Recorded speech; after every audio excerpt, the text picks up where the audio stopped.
What is the true cost of a shadow government born in the ruins of the American dream?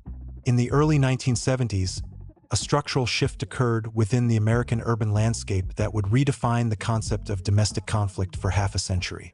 To understand the Bloods, one must first understand the vacuum that preceded them. By 1972, the Los Angeles landscape was being rapidly consumed by a singular entity, the Crips. What began as a localized effort for community protection had mutated into an aggressive expansionist force. Small, independent neighborhoods found themselves facing a choice between total assimilation or violent resistance. This was the catalyst for a defensive coalition. On Piru Street in Compton, representatives from various marginalized neighborhoods, groups like the Looters Park Hustlers and the LA Brim, gathered to form an alliance. They chose the color red to distinguish themselves from the blue-clad expansionists.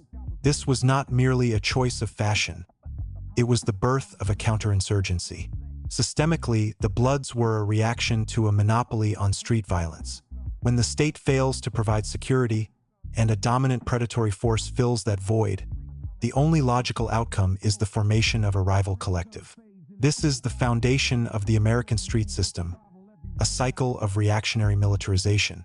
The Bloods did not emerge as a monolith, but as a confederation of desperate sets bound by a common threat. Over the decades, this defensive pact transformed into a sophisticated, multi-layered organization that mirrors the very corporate and governmental structures that excluded its members. It is a system built on the premise that in an environment of scarcity and external pressure, loyalty is the only currency with a stable exchange rate. The history of this organization is the history of a subculture attempting to govern itself when the traditional social contract has been shredded. The anatomy of a Bloods territory functions with the precision of a municipal district, albeit one operated outside the bounds of legality. At the center of this structure is the set. A set is the primary unit of identity and operations, usually tied to a specific geographic location, a block, a housing project, or a series of interconnected streets. While the public often views these groups as a chaotic mob, the internal architecture is strictly hierarchical. The geography is divided into turf, where the organization exerts sovereign control. Within these borders, the group manages its own economy, security, and judicial system. The hierarchy begins with the soldier, the frontline operative responsible for maintaining the physical integrity of the territory.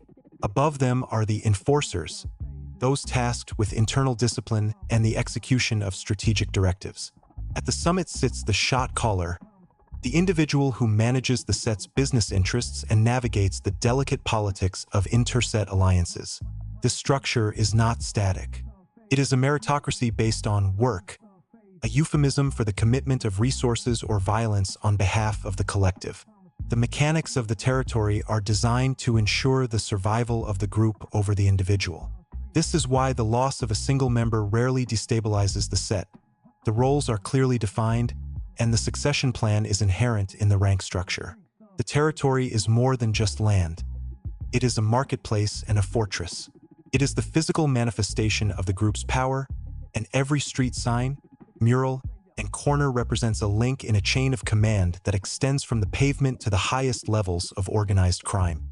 The first street fact involves the transition of the Bloods from a West Coast defensive alliance to an East Coast organizational powerhouse. In 1993, within the confines of Rikers Island, the United Blood Nation, or UBN, was formed. The paradox here is that the very system designed to isolate and punish criminals, the prison industrial complex, served as the ultimate incubator for the gang's expansion. The harsh reality is that the state provided the perfect environment for recruitment, a captive, high-stress population with no protection other than what they could build themselves. The consequence was the rapid professionalization of the organization. By the late 90s, the UBN had established a book of rules, or a manifesto, that codified everything from the history of the movement to the specific penalties for internal betrayal. This moved the organization away from the loose, neighborhood-based logic of Los Angeles and toward a centralized, ideological framework. The soldiers were no longer just defending a block. They were part of a nation with a constitution. This shift allowed the Bloods to infiltrate the entire eastern seaboard, turning a local conflict into a national security concern. The prison cell became the boardroom, and the yard became the training ground. The Second Street fact centers on the internal economic mechanics of taxation and fronting. Within a set, the movement of capital is strictly regulated. A soldier is often provided with product or a territory to manage, but this comes with a tax, a percentage of all earnings that must be funneled back to the shot callers to fund the collective's needs, such as legal fees for incarcerated members or the purchase of hardware. The paradox is that while the gang is often portrayed as a path to easy wealth, the average soldier operates at a near-poverty level, assuming 100% of the risk for a fraction of the profit. The harsh reality is that the street economy is a pyramid scheme. The wealth is concentrated at the top, while the lower tiers provide the labor and the heat necessary to protect that wealth. The consequence is a perpetual state of desperation at the bottom of the hierarchy. This desperation drives the soldier to engage in riskier behavior to meet their quotas, which in turn increases the likelihood of law enforcement intervention or violent friction with rivals. The organization functions like a high-interest lender. The debt to the set is never truly paid, and the only way to move up is to ensure those below you are producing more than they consume. The third street fact concerns the linguistics and communication protocols used to maintain operational security. The Bloods developed a complex dialect designed to exclude outsiders and identify infiltrators.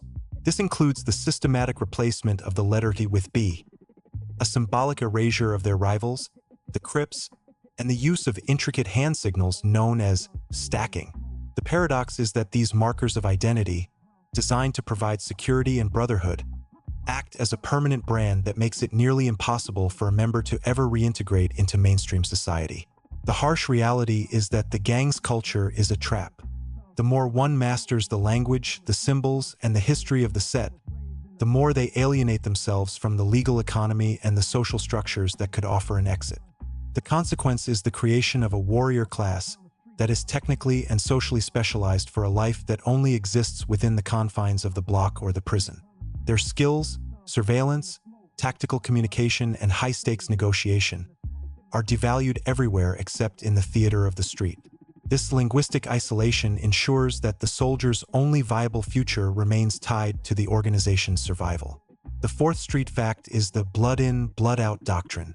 This rule dictates that entry into the organization requires a violent act to prove loyalty, and exit is only possible through death or permanent exile. The paradox is that an organization built on brotherhood and love, terms frequently used in their internal literature, uses the threat of lethal force as its primary tool for retention. The harsh reality is that the family is a hostage situation. While the collective provides a sense of belonging and protection in an indifferent world, that protection is conditional on total submission to the hierarchy. The consequence is a cycle of trauma that prevents any meaningful reform from within. When a soldier begins to question the direction of the set or the ethics of the shot caller, the cost of dissent is too high to pay. This creates a culture of forced consensus where the most radical or violent voices often dictate policy, as moderate members are too afraid to speak out. The blood-in process ensures that every member is legally and morally complicit in the group's actions from day one, making the prospect of cooperation with authorities a form of social and physical suicide. The unifying theory of the American street system is that the gang is not a breakdown of order, but a specific alternative form of order. It is a rational response to an irrational environment. When the official avenues for status, protection, and economic mobility are closed, the block provides a substitute. The cycle is impossible to break because the gang solves the immediate, short-term problems of its members, safety, income, and identity, while simultaneously creating the long-term conditions that keep them marginalized. It is a self-perpetuating ecosystem. The violence of the street justifies the existence of the set, and the existence of the set ensures the continuation of the violence. As long as the systemic conditions of urban decay, educational neglect, and economic exclusion persist, the hierarchy of the Bloods will continue to offer a distorted version of the American dream, a chance to be a king in a world that treats you like a ghost. The story of the Bloods is more than a chronicle of crime. It is a mirror held up to the failures of the social contract. It is a reminder that humans will always seek order, even if that order is written in blood and enforced with iron. We look at the soldier and the shot caller as outliers, but they are the logical products of a system that values territory over people and profit over peace. The tragedy of the block is that the very strength required to survive it is the same strength that keeps the cycle spinning generation after generation. To understand the street is to understand that everyone involved is playing a game where the rules are fixed and the house always wins. Thank you for reflecting on these harsh realities with us. If you find value in these deep dives into the mechanics of our world, consider joining our community for more investigations. To understand the evolution of the Bloods, one must analyze the economic engine that transformed a series of loosely affiliated neighborhood sets into a disciplined paramilitary organization. In the early 1980s, the introduction of crack cocaine into the American urban core acted as a high-octane fuel for street-level conflict. Before this, the rivalry between the Bloods and the Crips was primarily territorial and cultural, a battle for the pride of a specific block or neighborhood. However, the immense profit margins of the narcotics trade introduced a new variable, corporate-style competition. The soldier was no longer just a defender of the turf. He became a retail operative. The shot caller transitioned from a neighborhood leader into a logistics manager. This period saw the formalization of the trap, a highly localized point of sale that required 24-hour security, inventory management, and a revolving door of low-level labor. The mechanics of the trap necessitated a rigid internal discipline. Any loss of product or cash was seen as an act of treason against the collective. The internal rules of the Bloods began to reflect this economic reality, with specific codes of conduct governing how business was to be transacted in the presence of civilians and how to handle leakage within the supply chain. This was the era where the hierarchy became truly stratified, separating those who took the physical risks on the corner from those who managed the capital from a distance. The Fifth Street fact involves the ritualization of the set meeting. Within the Blood structure, particularly as it matured in the 1990s, the meeting became the primary tool for maintaining organizational cohesion. These gatherings, often held in secluded locations or under the guise of social events, served as a forum for the shot caller to disseminate orders, settle internal disputes, and collect the dues or taxes. The paradox is that an organization defined by its lawlessness operates with a level of bureaucratic precision that would rival a mid-sized corporation. The harsh reality is that these meetings are not democratic. They are a mechanism for the top-down enforcement of will. Dissent is rarely tolerated, and the minutes of the meeting are often enforced through physical violations or DPs, discipline practices. The consequence is a culture of hypervigilance where every member is constantly being evaluated for their loyalty and productivity. The meeting is where the soldier is reminded that he is a small part of a larger machine and that his value is entirely dependent on his utility to the set. This bureaucratic layer adds a level of psychological pressure that ensures the individual remains subservient to the collective identity. The Sixth Street fact explores the universal versus local codes of the East Coast expansion. When the United Blood Nation took root in the New York penal system, it adopted a highly structured, almost Masonic set of rituals and knowledge known as the lessons. These lessons included the history of the movement, the meaning of specific colors, and the 31 rules of conduct. The paradox is that while the West Coast Bloods remained largely decentralized and neighborhood-focused, the East Coast Bloods became an ideological movement that could be exported anywhere. The harsh reality is that this ideological branding allowed the organization to recruit in areas that had no historical connection to Los Angeles, effectively franchising the gang identity. The consequence was the rapid spread of the Bloods into the American South and Midwest during the late 90s and early 2000s. A teenager in a rural North Carolina town could now claim a set that originated in a California housing project, provided he followed the universal codes. This globalization of the street system meant that local law enforcement was no longer dealing with local delinquents, but with representatives of a national network with standardized protocols and a shared treasury. The Seventh Street fact analyzes the role of the internal court system.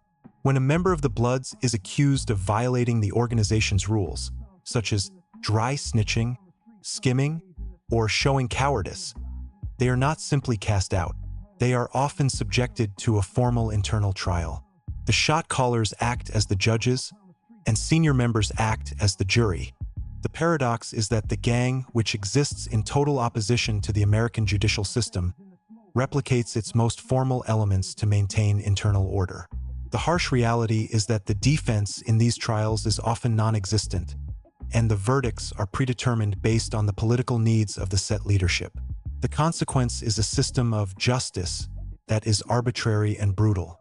Punishments range from a 30-second run, a timed physical beating by multiple members, to green lighting, which is a permanent authorization for the member's execution. This internal judiciary ensures that the only law the soldier fears is the law of the set. It creates a closed loop of accountability that bypasses the state entirely, making the gang a sovereign entity within its own borders. The 8th Street Fact focuses on the corporate transition and the professionalization of street capital. As the first generation of Bloods leaders aged, those who survived the violence and the prison system began to look for ways to clean their capital.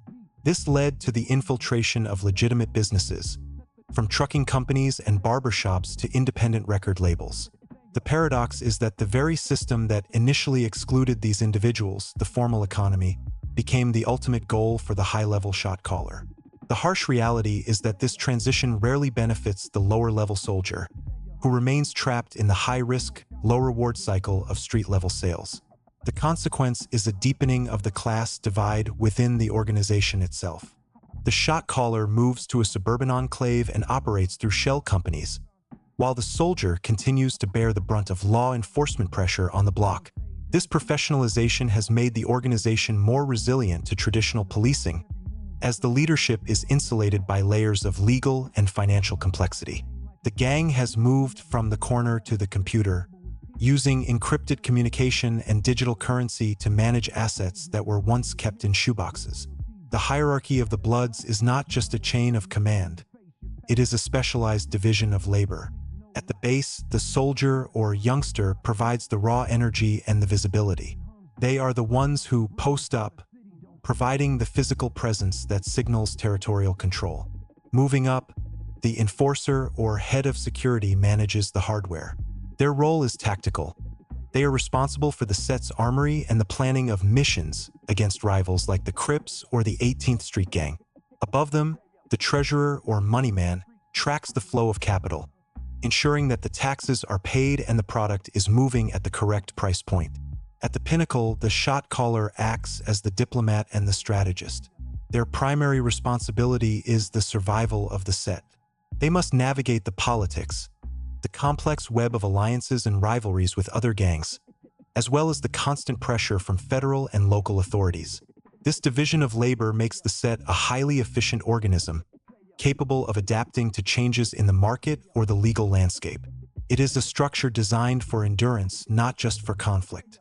The mechanics of the line or recruitment are equally sophisticated. The organization does not just take anyone. It looks for specific vulnerabilities and strengths. In many cases, the recruitment process begins in middle school, where older members provide the youngsters with a sense of protection and belonging that is missing from their home or school environment. This is the grooming phase. The paradox is that the gang presents itself as a mentor, offering a path to manhood and respect.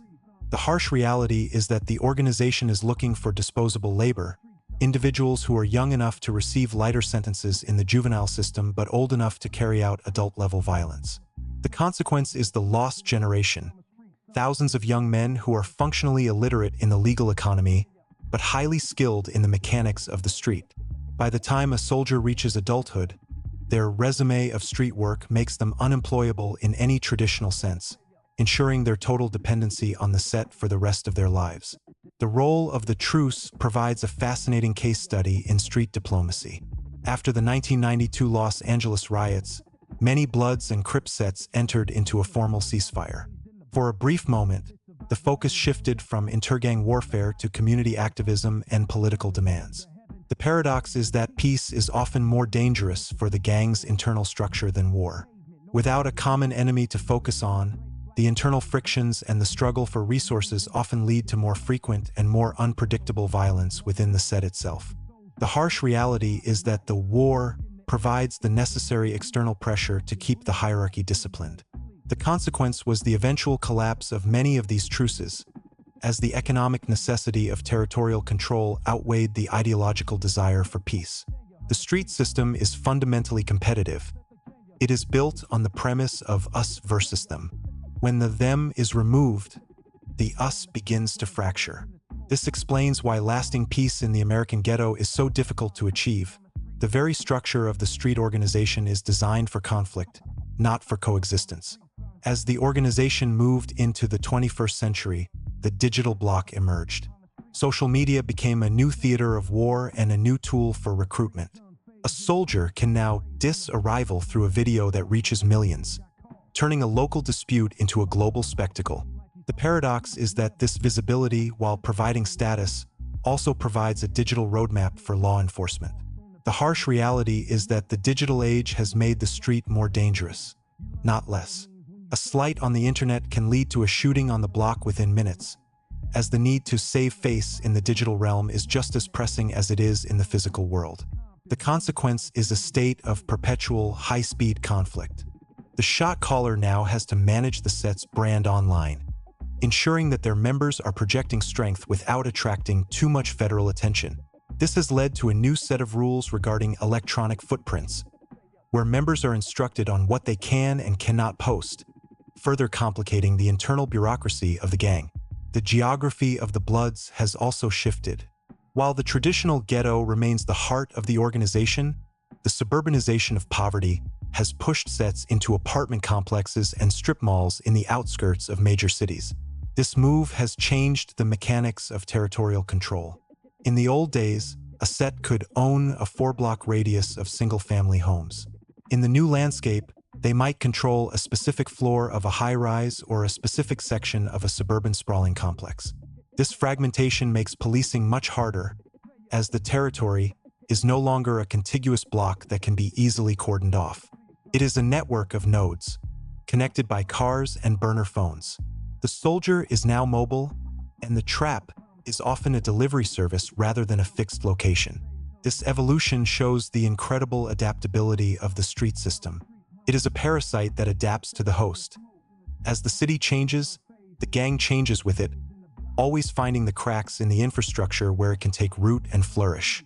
The final layer of the Bloods organization is the solidarity of the incarcerated.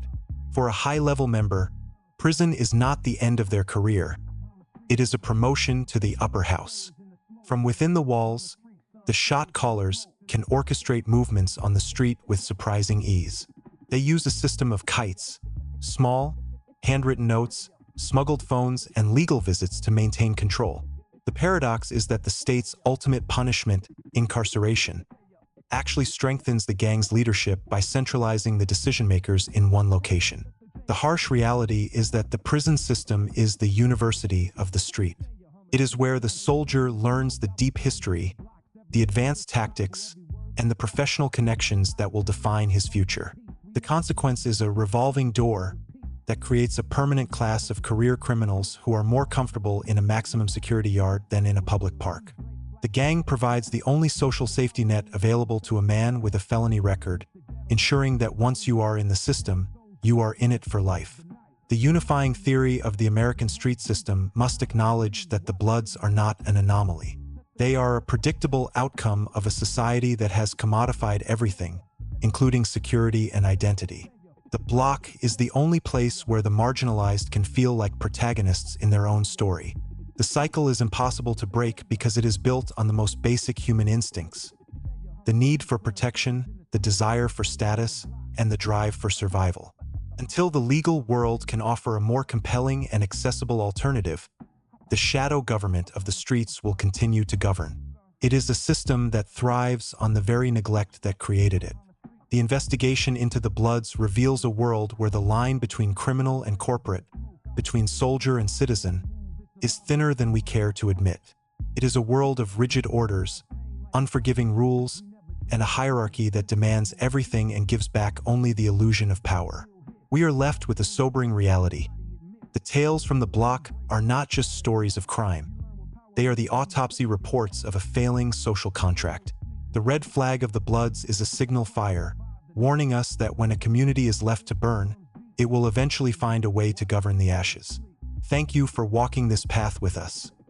If you appreciate this analytical look into the structures that shape our society, consider supporting our work by subscribing to the channel. To understand the sheer durability of the blood's influence, one must examine the tactical mechanics of the mission. In the street system, a mission is a calculated act of aggression or defense directed by the hierarchy. It is rarely a random act of passion. Instead, it is an operation requiring logistics, intelligence, and a specific personnel profile. The shot caller identifies a threat, perhaps a rival Crip set encroaching on a lucrative transit hub, and selects a soldier to address it. Often, the individual chosen is a crash dummy, a term used for a member with high loyalty and low regard for their own legal or physical safety. The paradox of the mission is that it is often designed to fail for the individual but succeed for the collective. The harsh reality is that the soldier is a disposable asset. If they are caught, the set provides a modest sum for their commissary. If they succeed, they earn stripes, a symbolic promotion that grants them slightly more autonomy but significantly more legal exposure. The consequence of this tactical loop is the normalization of high-intensity conflict in residential zones. The mechanics of the mission turn the American neighborhood into a theater of low-intensity urban warfare, where the fog of war is compounded by the presence of non-combatants. The 9th Street fact centers on the geometry of the trap. A successful narcotics operation within a blood set is not merely a person standing on a corner. It is a sophisticated, multi-layered defensive perimeter. At the outermost edge are the lookouts, often minors or individuals with no criminal record who monitor police frequency and the movement of suspicious vehicles. Behind them are the runners, who facilitate the physical exchange of goods and currency, ensuring that the primary supply is never on their person for more than a few seconds. The paradox is that this high level of organization creates a sense of professional pride among participants, masking the reality of their exploitation. The harsh reality is that the trap is a closed circuit that drains the local community's resources while providing zero long-term infrastructure. The consequence is the dead zone, an area where legitimate business cannot survive because the street organization has monopolized the space and the security. The shot caller manages this geometry from a safe distance, often using encrypted messaging to rotate personnel and stash houses to minimize the risk of a single police raid crippling the entire operation. The 10th Street fact involves the politics of the yard. When a Bloods member enters the state or federal prison system, they are immediately integrated into a broader, more rigid social order than the one they left on the street. This is the realm of the line. The line is the chain of command that connects all sets within a prison facility. The paradox is that the prison yard is where the most violent rivalries are often put on hold in favor of racial politics or solidarity. Within the walls, the Bloods must often coordinate with or against other major entities like the Mexican Mafia or the Aryan Brotherhood. The harsh reality is that the prisoner's life is governed by a set of universal laws that are far more stringent than any state legislation. A violation of these laws, such as paperwork, revealing a member has cooperated with the state, results in an immediate and often lethal response. The consequence is the creation of a warrior elite who are more loyal to the nation than to their original neighborhood set. This centralization of power allows a few incarcerated leaders to dictate the movements of thousands of men on the outside, effectively turning the prison system into the gang's Pentagon.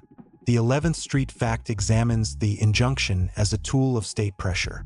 Beginning in the late 1980s and accelerating through the 2000s, U.S. cities began using gang injunctions, civil court orders that prohibited suspected gang members from engaging in otherwise legal activities, such as standing on a corner or carrying a cell phone, within a safety zone. The paradox is that these injunctions often strengthened the gang's internal cohesion. By labeling an entire group as a public nuisance, the state reinforced the us versus them mentality that is central to the Bloods ideology. The harsh reality is that the injunction served as a recruitment tool. Young men who were targeted by police, even if they were not members, found that their only protection from harassment was to join the very organization the state was trying to dismantle. The consequence was the displacement of the gang rather than its destruction. As sets were pushed out of their traditional neighborhoods due to injunctions and gentrification, they migrated to the suburbs and the exurbs, spreading the Bloods' culture and mechanics into previously unaffected areas. This diaspora transformed a localized Los Angeles problem into a national crisis. The 12th Street Fact looks at the mechanics of the re-up. Every week, a set must replenish its inventory, a process known as the re-up. This requires the movement of large quantities of contraband across state lines or through highly monitored urban corridors. The paradox is that the Bloods, despite their reputation for violence, often rely on highly stable, peaceful business relationships with international cartels and high-level wholesalers. The harsh reality is that the street gang is merely the last mile of a global supply chain. The consequence is that the soldier on the block is the most vulnerable and least compensated link in a multi-billion-dollar industry. The hierarchy ensures that the re-up is handled by clean individuals, members with no records who can lease vehicles and warehouse space without attracting attention. This professionalization of logistics has made the modern Bloods set look less like a street gang and more like a third-party logistics firm, specializing in the high-risk delivery of illicit goods. The hierarchy of the set is further complicated by the role of the facilitator. These are individuals who may not wear the colors or engage in work on the street, but who provide the essential services the organization needs to survive in a modern economy. This includes corrupt bail bondsmen, lawyers who specialize in gang defense, and even technicians who can bypass security systems. The facilitator is the ghost in the machine. They allow the shot caller to launder money, acquire hardware, and stay one step ahead of the gang unit detectives. This layer of the organization is the hardest to penetrate because it operates within the boundaries of the legal world. The existence of the facilitator proves that the Bloods are not just a product of the ghetto. They are a product of the entire American system, thriving in the gray areas where the legal and illegal economies overlap. To understand the unifying theory of this investigation, we must look at the concept of generational debt. The Blood system is built on the accumulation of debt, not just financial but social and moral. A youngster enters the set to pay off the debt of protection. A soldier commits a crime to pay off the debt of loyalty. A shot caller maintains the war to pay off the debt of those who died before him. The cycle is impossible to break because the block never settles its accounts. Every act of violence requires a counteract. Every arrest requires a new recruit to fill the void. The system is designed to be a perpetual motion machine of conflict and commerce. It thrives on the fact that the individuals within it feel they have too much time invested to ever walk away. The harsh reality of the American ghetto is that the gang is often the only institution that is present. While schools may be underfunded and social services may be non-existent, the set is always on the corner. It is the only entity that offers a clear, albeit dangerous, career path. It is the only entity that offers a sense of sovereignty to a population that feels like a permanent underclass. This is the systemic trap. The gang provides a solution to the immediate problems of poverty while ensuring that the underlying causes of that poverty are never addressed. The Bloods are not just a criminal organization. They are a manifestation of a community's attempt to survive in a vacuum of legitimate authority. As we look toward the future, the digital block and the suburban diaspora suggest that the Bloods will continue to evolve. They have survived the war on drugs, the era of mass incarceration, and the digital revolution. They have done so by being more adaptable, more disciplined, and more corporate than their rivals. The red flag remains a symbol of resistance for some and a symbol of terror for others, but for the analyst, it is a marker of a deeply rooted, alternative social order that the mainstream world has yet to fully comprehend. The investigation into the hierarchy, rules, and mechanics of the Bloods leads us back to a singular, uncomfortable truth. The street system is a mirror of the society that produced it. It is a world of rigid classes, specialized labor, and a relentless focus on the bottom line. The tales from the block are not just stories of them, they are stories of us, of what happens when the American dream is stripped of its legal protections and left to survive in the shadows. The soldier, the shot caller, and the facilitator are all players in a game where the stakes are life and death, and where the only rule that matters is the one that hasn't been written yet. The story of the Bloods is a reminder that order will always emerge from chaos, but the nature of that order depends entirely on the soil in which it is planted.